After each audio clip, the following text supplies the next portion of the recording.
किसी ने पूछा क्यों फौज ज्वाइन की। हमने भी कह दिया उधार की जिंदगी थी, कर दी देश के नाम।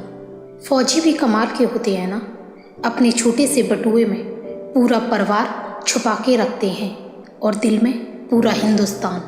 आसान नहीं फौजी कहलाना दोस्त, जज्बात पिघला के रगों में लोहा भरना पड़ता है। एक्चुअली फौजी की जिंदगी ना एक जिंदगी नहीं, पहरेदारी होती है, एक सतर्क जिम्मेदारी होती है। और इस जिम्मेदारी को एक सोल्जर कैसे निभाता है ये पूरा देश जानता है। बात सिर्फ पैसे कमाने की होती तो बहुत से ऑप्शन होते हैं उनके पास, पर जो वर्दी वो पहनते हैं ना, इसे कोई आम इंसान खरीद नहीं सकता है। इसे कमाना पड़ता है, इसकी कीमत चुकानी पड़ती है। आइए जानते हैं एक सोल्जर की कहानी। पहले घर का खाना हमें अच्छा नहीं लगता था। माँ परेशान रहती थी कि क्या बनाऊँ इसके लिए, पर माँ अब मैंने लाइफ के टेस्ट को चख लिया है। बाहर वो तुम्हारी चटनी की वो चटक नहीं है, ना ही मिठाई की वो मिठास।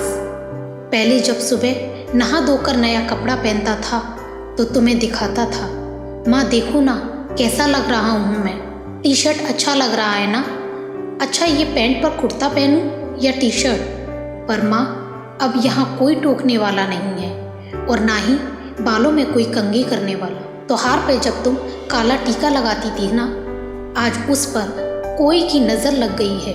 जिंदगी जैसे बिना सेल्फ वाली बाइक सी हो गई है। जब भी स्टार्ट करना चाहता हूँ स्टार्ट ही नहीं होती। पहले घर से बाहर जाने को मन करता था, पर अब बाहर इतना रह लिया कि अब घर जाने को मन करता है। जिन हाथों में गुली डंडे और कंचे हुआ करते थे, आज उन्हीं हाथों ने बंदूक पकड़ रखा है।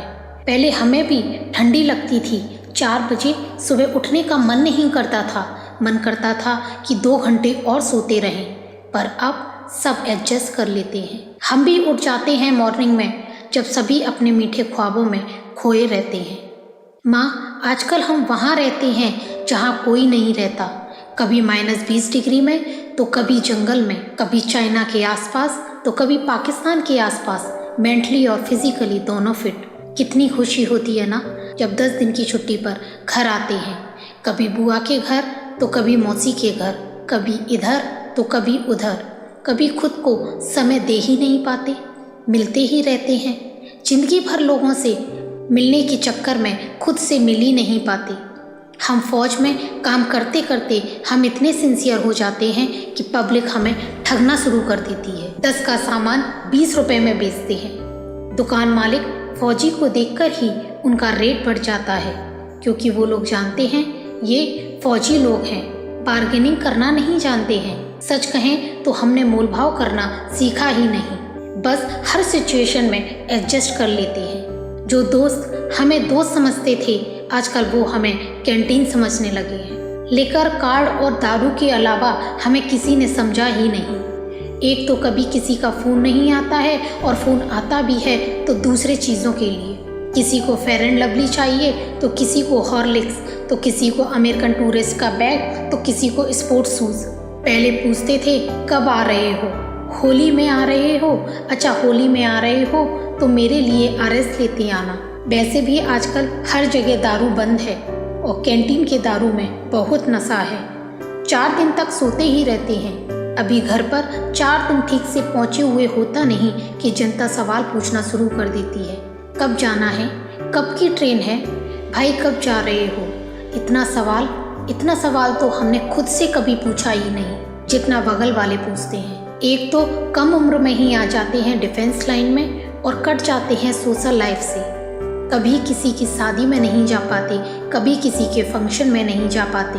शिकायतें सबको रहती हैं कि हम नहीं आ पाते, पर क्या करें, अपनी ज़िंदगी को बस एडजस्ट कर लेते हैं। अपनी पर्सनल लाइफ को सोशल लाइफ से कनेक्ट ही नहीं कर पाते, क्योंकि फौजियों का कोई सोशल लाइफ ही नहीं होता। और एक कंफर्म टिकट की तो दूर की बात है, साला 3 महीने पहले छुट्टी तो कंफर्म होती नहीं। ये सब हम कुछ बोल भी नहीं सकते, क्योंकि फौजियों के लिए छुट्टी एक प्रिविलेज है, मौलिक अधिकार नहीं। जितना हमने संविधान को समझा है ना, उतना संविधान ने हमें समझा ही नहीं। हमारे अधिकारों में टर्म एंड कंडीशन अप्लाइड कर दिया है। सेना में पॉलिटिक्स नहीं है, पर आजकल सारा पॉलिटिक्स सेना पर ही होता है, क्योंकि घर घर में हॉर्लिक्स से ज़्यादा पॉलिटिक्स चलता है। अब क्या फ़र्क पड़ता है कि बगल में 4 घंटे से कौन खड़ा है। जब कंफर्म सीट नहीं मिलता तो बाथरूम के बगल में कहीं पर भी सो जाते हैं। कहीं भी मतलब कहीं भी। वैसे तो मैंने कई बार अपनी कंफर्म सीट पर लोगों को जगह दी है। अपने साइड लोअर को मिडल और अपर से एक्सचेंज भी किया है।